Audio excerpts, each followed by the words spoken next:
cold is it on your end? It is a little, not a lot. Hmm? Okay. We are live.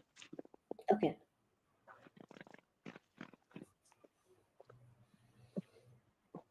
I think let's begin.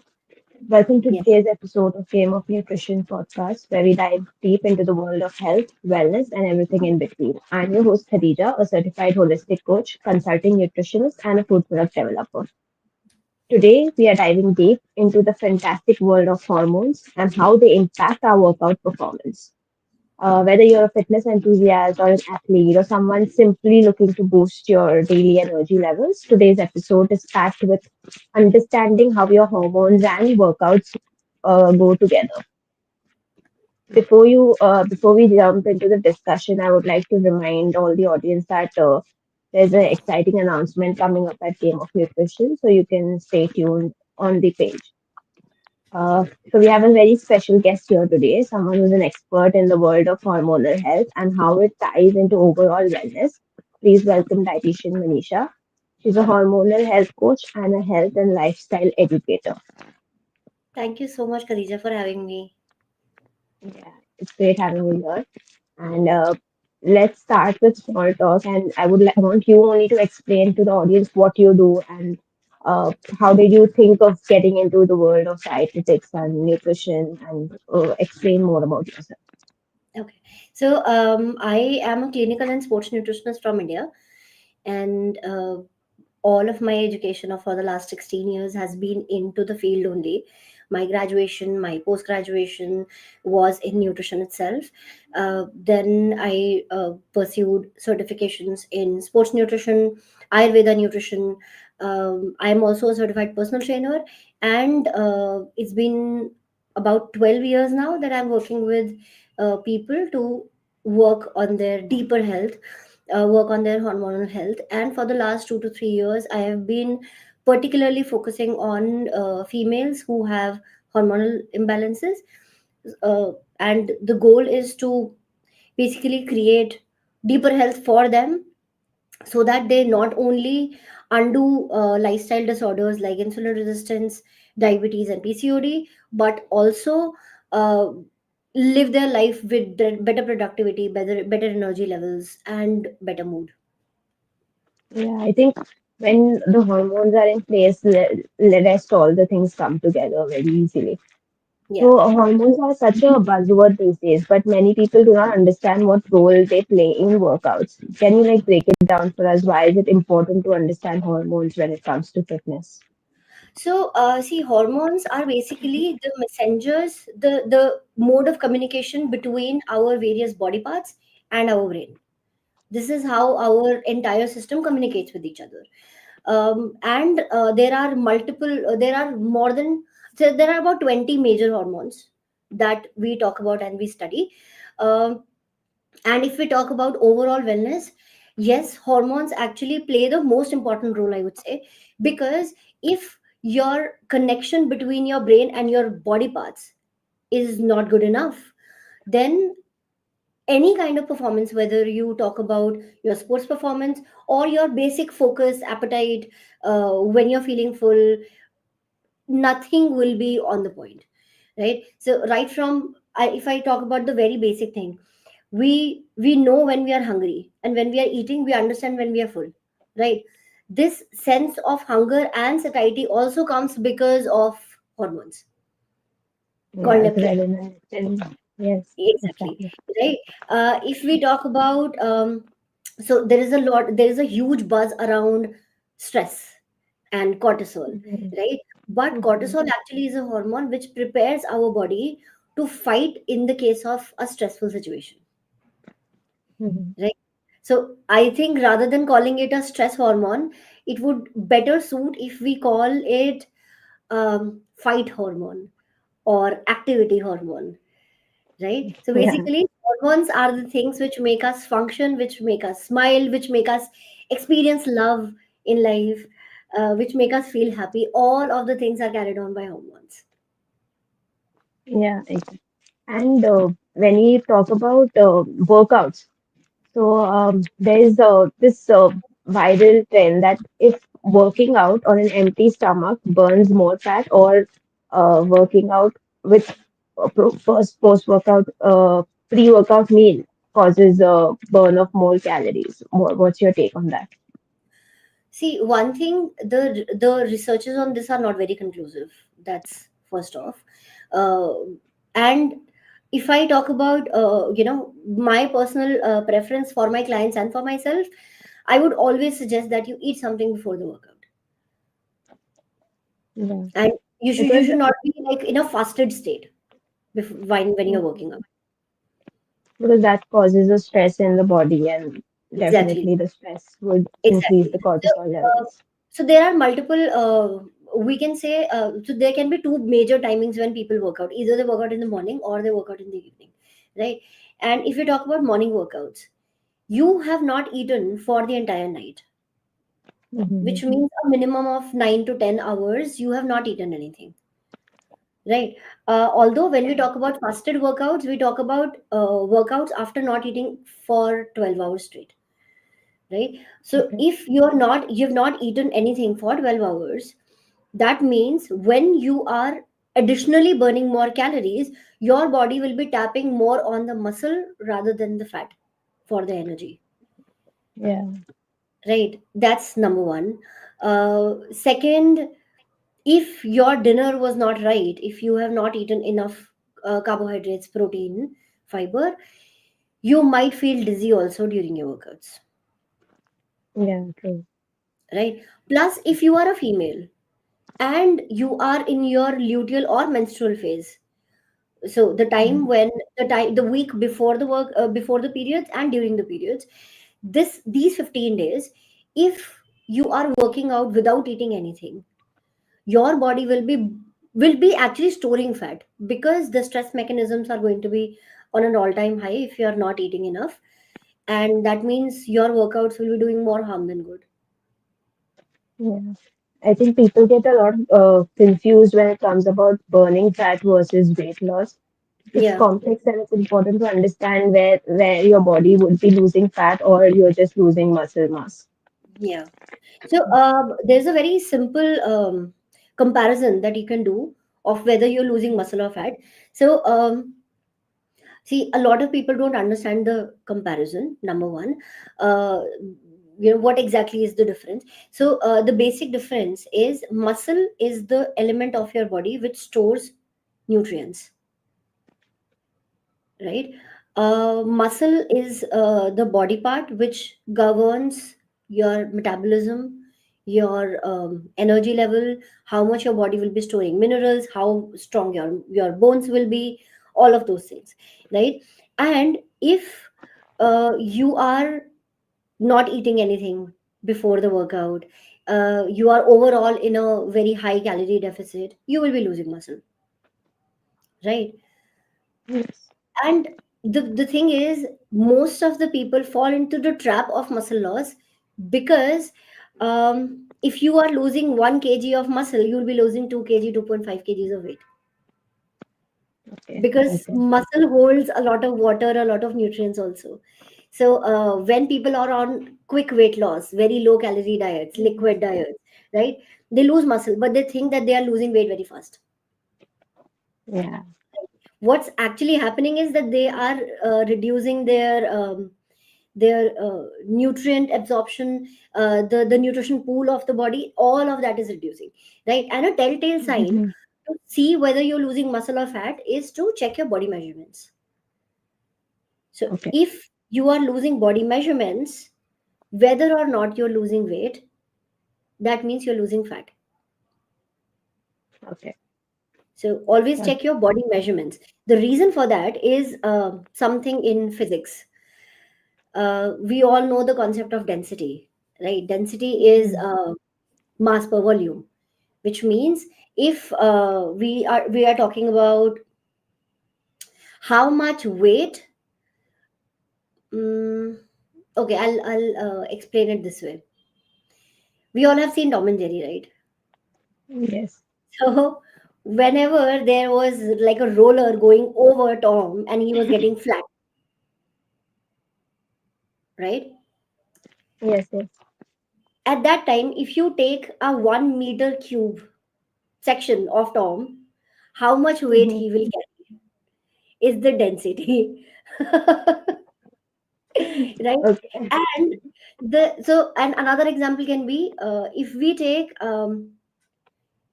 1 liter of water Mm-hmm. versus 1 liter of oil, the Okay. weight of both will be different.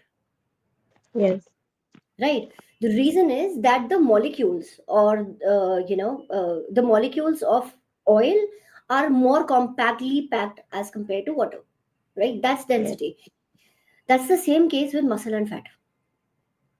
The Mm-hmm. muscle is more dense than fat, which means if you are gaining muscle and losing fat simultaneously, that we can talk about how that happens, then you might not lose weight, but you will lose inches. Okay. I think that's And very helpful. yeah, and if you are losing muscle, then Mm-hmm. you will see that there will be a lot of stretch marks on the body. Your energy levels will drop down. The glow on your face will go down. Right? Mm-hmm. These are the signs. So if you're losing weight and these things are happening, that means you're losing muscle. Okay. So, when it comes to losing fat or losing muscle mass, can working out actually throw off our hormones as well? Yes. Oh my God, absolutely. So again, when you're working out empty stomach, Mm-hmm. that can throw off the balance of cortisol. Yeah. Right? When you are not taking care of your cycle, menstrual cycle as a female, Mm-hmm.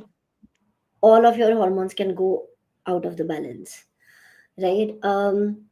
If you are not eating enough after the workout is done, your body repair Mm-hmm. will Yeah. And suffer. along Right? with that, I think overtraining and Training, absolutely. overtraining causing hormonal imbalances is also very common. Whenever, and in fact, all of these things, when you are Mm-hmm. not eating before the workout, when you're not eating after the workout, overtraining is nothing else but damage, damage going way above the repair. That's what overtraining is. Yes. Right? So it can happen from the food perspective, it can happen from the training perspective. Yeah. Right? So there So, are people who train twice a day. yeah. Right? There are people who don't take any rest days. These Mm-hmm. things actually can cause troubles with the hormones. Okay, so let's dive into cortisol more in depth and how Yeah. cortisol is being called as the stress hormone. But Yeah. what role does cortisol actually play in exercise and why it can be both beneficial and detrimental at the same time? So, see, as I said, cortisol is the hormone which prepares our body for fight. Hmm. Right? Cortisol also is the hormone which prepares our body to get out of the bed in the morning. Mhm. If cortisol does not exist, we won't be able to get out of the bed. Yeah. Right? And if we talk about workouts, during the workouts, cortisol increases slightly. Okay. And as a result of that slight increase in cortisol, our body Hmm. prepares itself to handle that level of stress and then gets Hmm. stronger in the process. Okay. This is how the immunity also works. So whenever we are going Hmm. through a vaccination, what's basically Hmm. happening is that we are inducing a very little amount of the virus that we want to get immune Yeah. against. Our body, our immune system, recognizes the virus, understands how Hmm. it is killed, and then whenever next time you come across the same virus again, your body knows what to do. Right? Yeah. It's the same case with workout related cortisol spike. So when you work out, your cortisol increases slightly, and Hmm. as a result, your body understands that okay, fine, you lifted 5 kg dumbbell, this much cortisol spike happened, this many muscle fibers broke down, so we need to Hmm. make repair in a way that this doesn't happen again. Yeah. Right? As a result, your body will rebuild those muscle fibers, It will prepare nutritional pool to make sure that energy is available for that kind of exercise, that kind of activity. And then when you do it the next time again, your body knows how to handle it. Okay, so cortisol is released from the body in all types of workouts, or is there some stage, or if there's some intensity level that causes the, release of cortisol?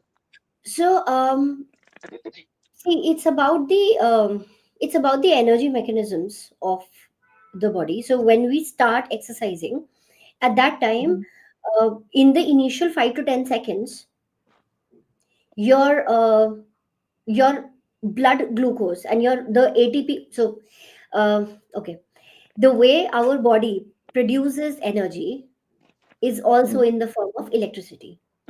Okay, we Yes. run on electricity. Okay, Mhm. however, the unit of electricity in our body is not ampere or watts or volts. In our body, it's called ATP, Yeah. right? So when we eat food, all of the carbohydrates that we eat, they are converted to glucose. That glucose goes to each cell, and all of the cells create ATP using that glucose, Yes. right?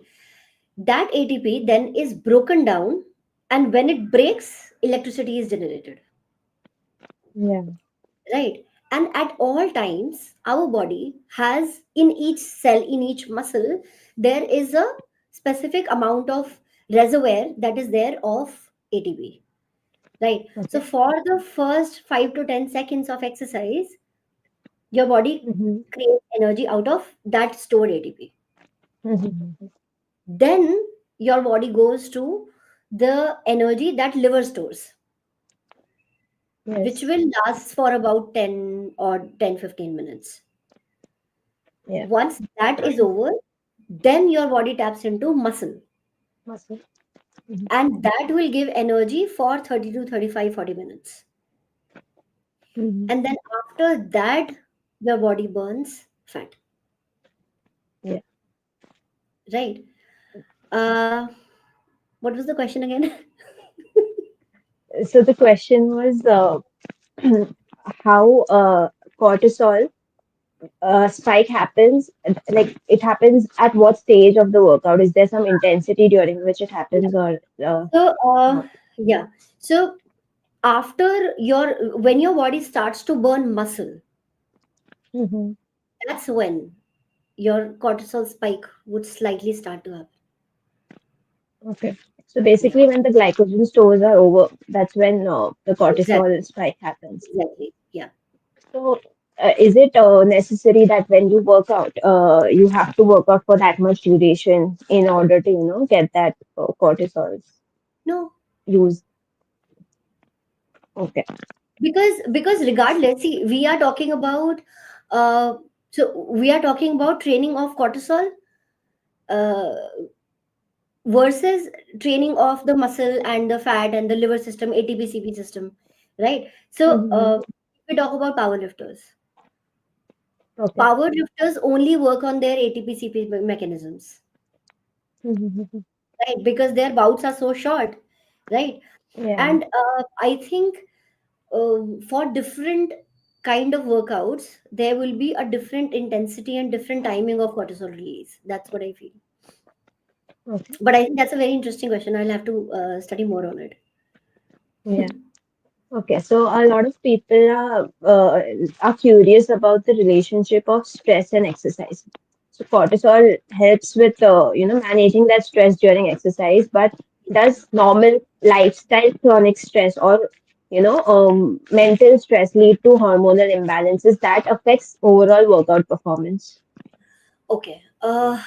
See, it would, because Mm-hmm. if your nervous system is overstimulated, Mm-hmm. right? If your sympathetic nervous system is overworking, Yes.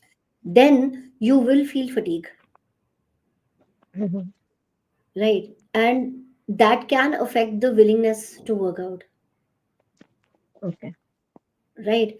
Plus, if in this situation you work out at a higher intensity, your Mhm. body will be even more like it will get even more stressed, and your Mhm. muscle breakdown will be even higher. So if somebody has a very stressed lifestyle, and are going through a very stressful time in their life, Mhm. at that time trying to do higher intensity workouts is not going to help, right? They will have to find ways to activate their parasympathetic nervous system to basically Mhm. calm down the stress, to feel a sense of ease in their life. In Mhm. situations like these, lower intensity workouts will actually help more. Okay. Like for example, girls with chronic PCOD or hypothyroidism. In the Mhm. initial phases, because their body is going through so much of fatigue, we Mhm. have to put them through lower intensity workouts first, Okay. right? And that will help in multiple ways. Number one, it will help them calm down their stress mechanisms, right? Mhm. Number two, it will help them have a better association with the workout mentally, Mhm. because what everybody tells them is, oh, you have to work out, you have to work out, and Yeah. that causes additional stress, Mhm. right? And if they are allowed to have lower intensity workouts, which they can gradually with their own sweet time, they can gradually intensify, then they will be able to make a positive association with the workout also, that okay, fine, I can work out slightly and then I can see an increase in energy, and then gradually they can increase the intensity of their workouts. Plus, another thing is, if somebody who is coming from a really stressful times is getting into lower intensity workouts, Mhm.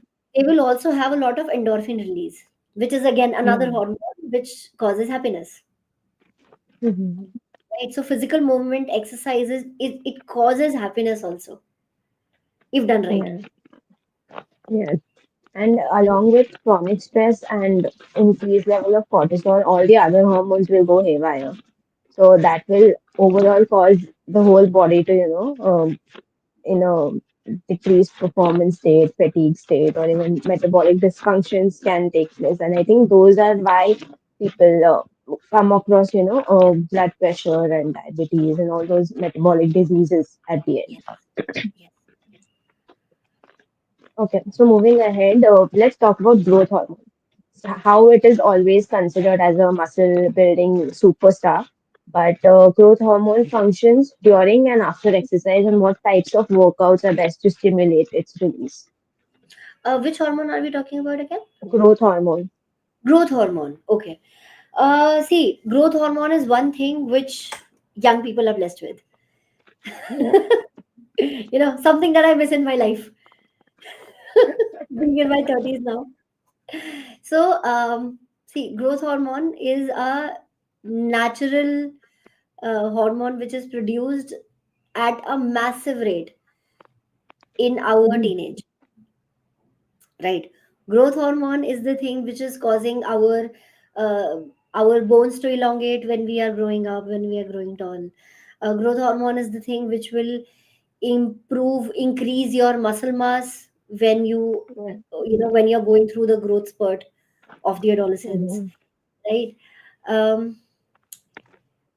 but yes, and after 30s, when we enter 30s, that's when growth hormone production reduces massively. Okay. And that's when typically our uh, downfall starts, as they say. However, the thing is, muscle is closely related to growth hormone, Okay. right? So growth hormone increases muscle mass, but if you work on Mhm. your muscle mass, your growth hormone also increases. Okay. So So I they think have a before vice versa. 30s, you've got to have your muscle mass intact. Exactly. So after your 30s, like once you enter your Mhm. 30s, even if you have never worked out, this is the time when you should definitely start workout. Okay. And I think even sleep helps in release of growth hormone. Absolutely. Yes. So when we sleep in sync with the sun cycle, when you Mhm, are, sleeping within 3 to 4 hours of sunset and having deep sleep, mhm. quality sleep, your growth hormone actually improves. In fact, it has been seen that people, even people in their 60s, can reap the benefits of growth hormone if they are weight training, having good exercise, having a good sleep cycle, eating good food. So I think to save our growth hormone, it's time we all, back Oh up and yes, start working out definitely start so that, exercise. yeah, and we can reap the benefits later on in life. Okay.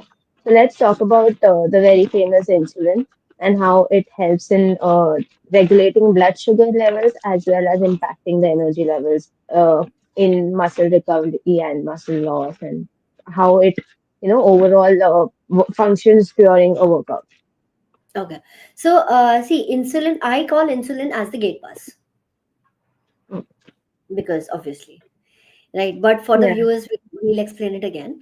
So as I said, whenever we eat, whatever food we eat, the carbohydrate section of that food gets converted to glucose, and the glucose enters the cell where cells make energy out of it, right? But for glucose to enter inside of the cell, Mm-hmm. glucose requires a gate pass. That gate pass is called insulin. So whenever we eat carbohydrates, automatically our pancreas knows that insulin will be required, and it produces insulin. I mean, our body is so, it's so well connected, right?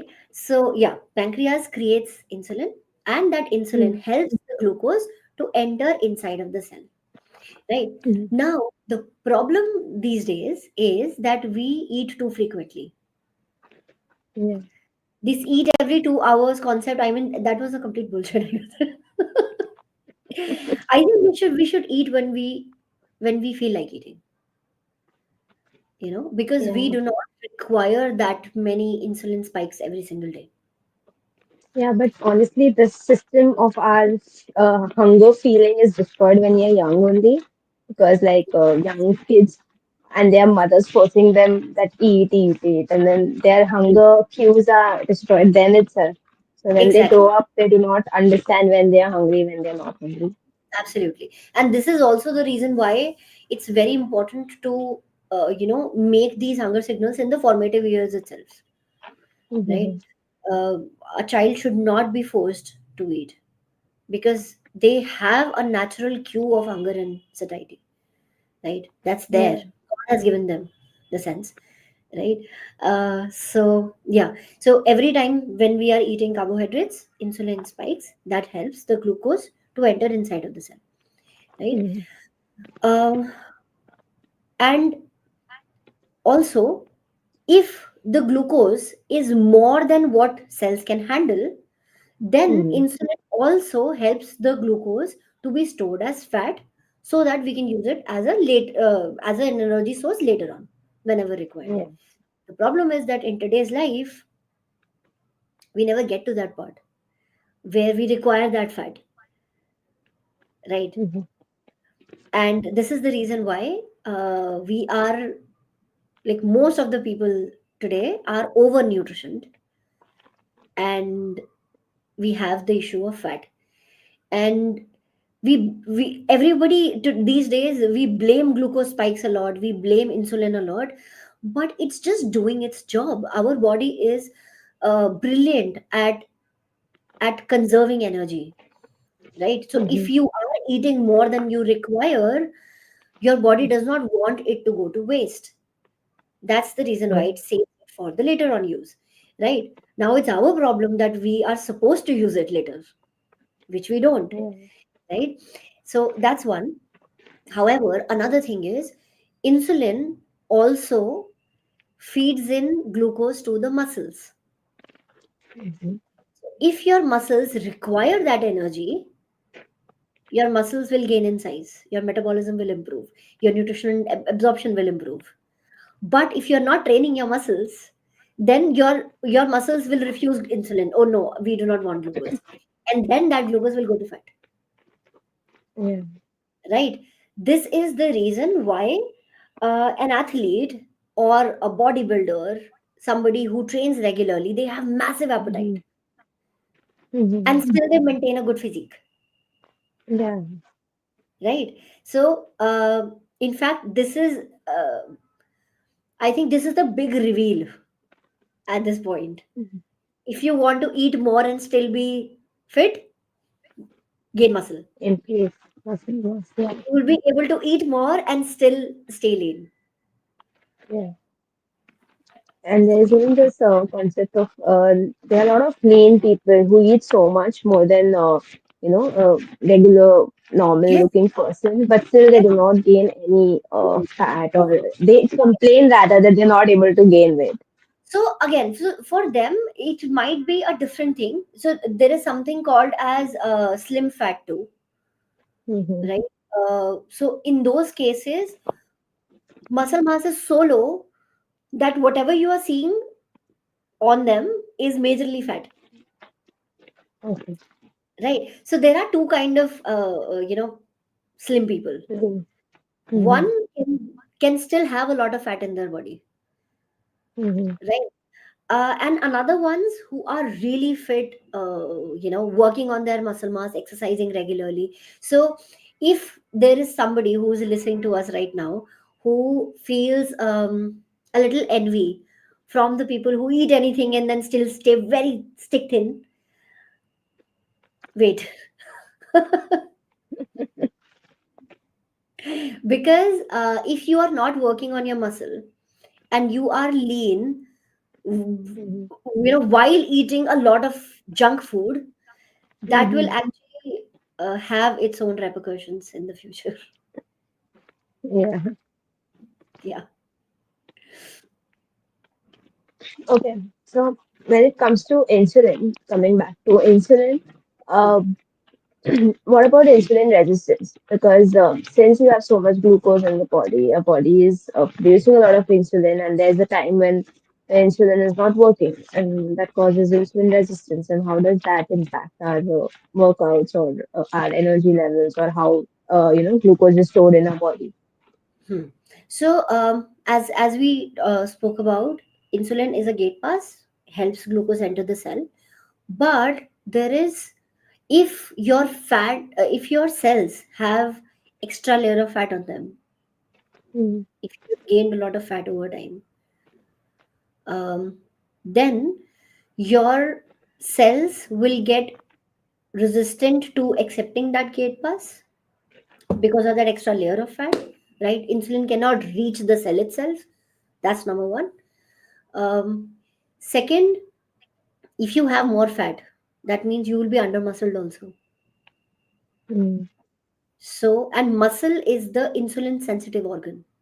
Muscle is highly okay. insulin sensitive organ, which means that if you have good muscle mass, Hmm. you require this much insulin and your muscle will pick up the glucose, Okay. right? So, yeah, dropping down fat helps with insulin resistance. Now the problem is that if you are insulin resistant, then what Mm, will happen, your glucose will not be able to enter inside of the cell. Your cells will keep complaining to the brain that we require mm, energy. What your yeah. brain will do is it will make you eat more, so your cravings will Mm, increase, right? But what's happening is that glucose which was supposed to enter inside of the cell keeps roaming in the blood, yeah. and as a result your blood sugar levels increase, your fat percentage increases, and hence you become diabetic or pre-diabetic.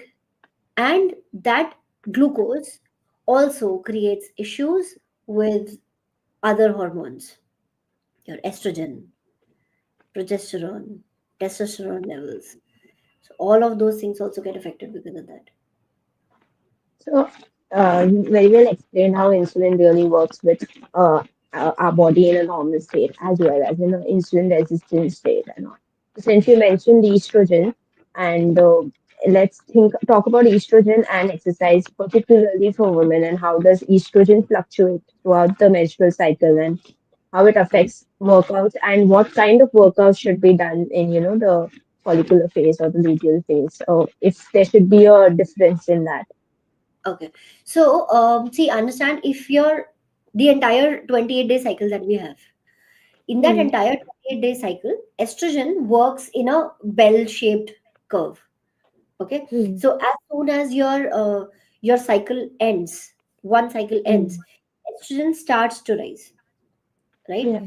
It peaks around the mid of the cycle and then it starts dropping down again. Mm, Okay. And during this time, estrogen also makes us insulin sensitive, right? Estrogen okay. also increases our energy levels, and Mhm. estrogen also increases the calcium deposition in our bones, Okay. right? So as a result, in the first half of your cycle, you will feel energetic, you will feel like working out, you can, if you lift, your lifting capacity will also be higher, right? All of those good things will happen, right? When the estrogen starts to drop down, at that Mm, time, and with all of these things, your enthusiasm, your zeal, your happiness, all of those things increase, right? As the estrogen drops down, right now, at this point, people might say, oh, that means we feel sluggish, but that's not the case, because in the second half of the cycle, your progesterone starts to rise, which creates a lot of peace in us, right? It okay. creates a sense of calm in us, right? So Mhm. first half is for enthusiasm, second half is not for sluggishness, second half is for peace, Okay. right? The problem is that our lifestyle today demands us to be the same the entire month, Yeah. and when you're not able to do that, you call it sluggishness, Okay. right? So yeah, so these things happen. Now in the second half of the cycle, so in the first half our body is very insulin sensitive, right? Mhm. Which means that if you if you want, you can eat a little less and still you will have enough good amount of energy, Mhm. right? In the second half of the cycle, our body requires more calories, Okay. right? Insulin sensitivity will still be there if your hormones otherwise are fine, right? But your metabolism increases at this time. Your body naturally burns more energy during this time, so it will also demand more energy during this time. That's the reason why in the Mhm. second half of the cycle there are more cravings, appetite increases, right? Why? Mhm. Because our immunity is on an overdrive right now, because it wants to Mhm. protect the egg that was created in the cycle, Mhm. right? um, and apart from that, your your blood cell creation increases at this time, right? Mhm. Your workout intensity can remain the same, but those HIITs will have to go out. Okay. You can lift heavy, but Mhm. uh, high impact exercises should be avoided. Mhm. So, to sum it up, when it's the follicular phase, it's more of a excitement phase for the body. So you're able to, easily go through all the regular activities. And when it Yeah, comes to the luteal phase or the second half of the cycle, and that's when it's more of peace state, but our body feels like we're not able to do what we were doing the previous, yeah. So phase of the that cycle. means that means you have to regulate your activities in a way that you are focusing uh, more on solo projects, more on things which require you to be alone, uh, Mm-hmm. peacefully work on your stuff, right? Uh, so yeah, background things that are supposed to be there. So Mm-hmm. not much meetings. Mm-hmm. So for those So kind of more of self-care. more of care, absolutely, yes. Mhm. So, overall, when it comes to balancing hormones as a part of our overall health, uh, can someone who's improving their hormonal health through exercise cause further imbalance? Sorry, can you repeat again? So, balancing hormones is one part of it, but sometimes what happens is hormonal health is not improved due to exercise because exercise is causing further imbalances in the body. Hmm. Right. Basically, So, when there's overworkout or there's a state in the body wherein, like we mentioned in the luteal phase, where maybe they're doing high intensity, intensive training, or those kind of things. So, hmm. what's the solution for that? See, solution is to understand when your hormones are behaving like what, and then behave Mm-hmm. accordingly in your outside world. Mm-hmm. So, for example, working out in sync with your period cycle is one thing that has impacted me personally so much. And I have a dedicated program called She Sync, in which I teach girls how to do that for themselves. And there are about 120 girls in that program right now who are Mm-hmm. uh, cycle syncing themselves, and they have seen the increase in productivity, seen their period pain go down, seen their focus has improved, their productivity has improved, their energy levels have improved. There Mm-hmm. are girls who did not have any period for 6 months straight because of PCOD. Now they're having regular periods, right? So one thing for sure is that all girls should work out in sync with their period cycle. That's one. And plan their self care accordingly. Mm-hmm. So in the That's follicular, amazing.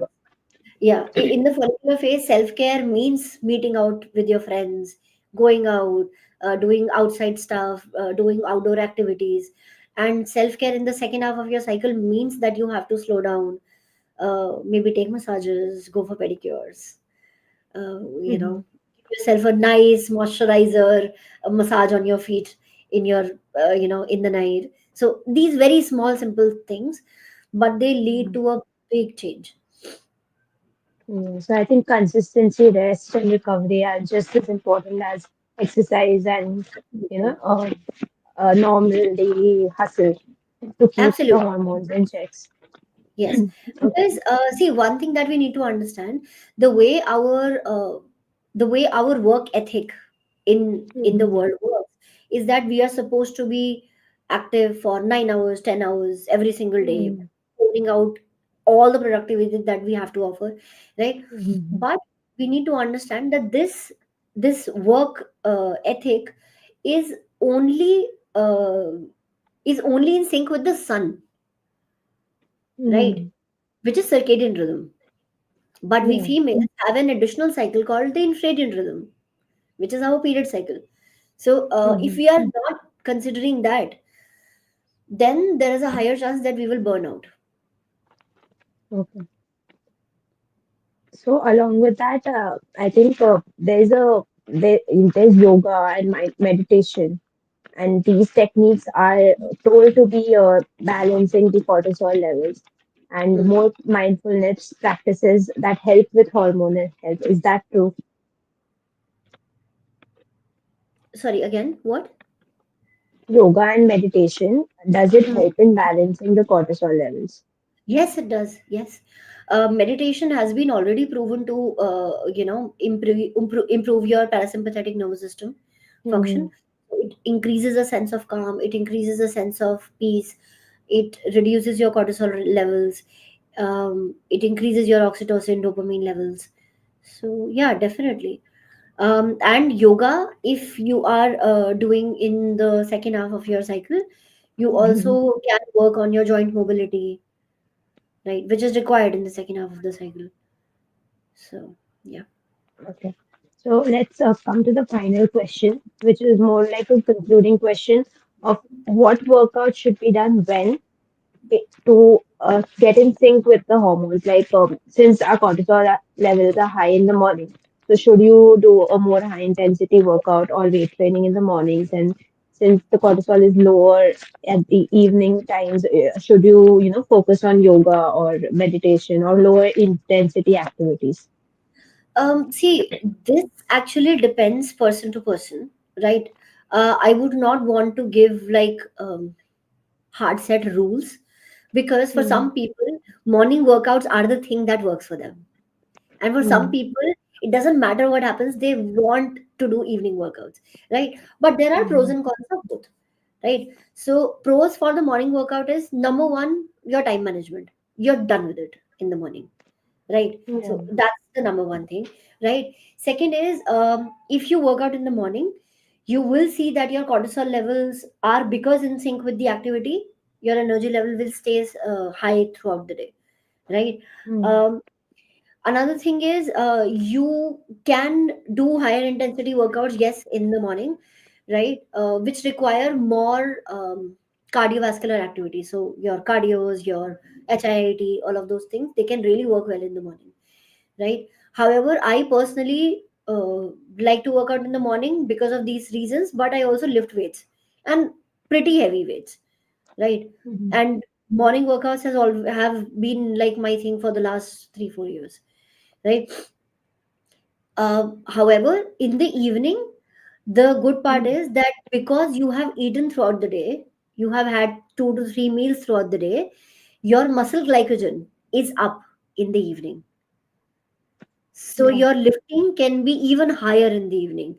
Plus, let's say, if we talk about the winters, in the Mm. winters, during the morning times, your joints are little stiff, right? Okay. So if you're working out in the morning, you require longer warm ups, right? Okay. In the evening time, because you have moved around in the entire day, your joints are pretty much mobilized, right? So Mm. you require shorter warm ups, Mhm. right? So basically, there are pros and cons of both. It depends on Yeah. you which time works for you, and then continue doing that.